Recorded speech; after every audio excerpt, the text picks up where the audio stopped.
Hello বন্ধুরা, কেমন আছেন? আজ নিয়ে আসলাম ঝিঙ্গে, আলু এবং চিংড়ি মাছ। প্রথমেই একটি প্যানে একটু রান্নার রেগুলার তেল দিয়ে তার মধ্যে দিয়ে দিলাম পেঁয়াজ কুচি এবং কাঁচামরিচ ফালি দিয়ে ভালো করে নেড়েচেড়ে হালকাভাবে ভেজে নিব। আমার পেঁয়াজ প্রায় ভাজা হয়ে গিয়েছে। এবারে দিয়ে দিলাম চিংড়ি মাছ দিয়ে আলতোভাবে একটু ভেজে নিব।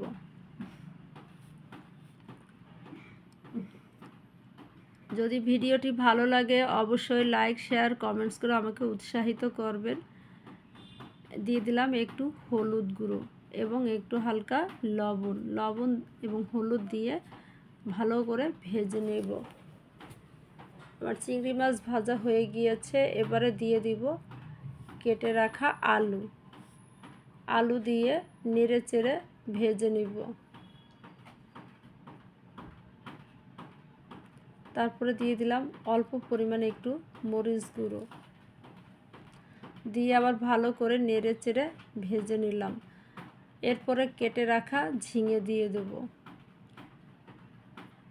ঝিঙে দিয়ে সুন্দর করে নেড়ে চেড়ে আলু, ঝিঙে এবং চিংড়ি মাছ দিয়ে নেড়ে চেড়ে মিলিয়ে দেব।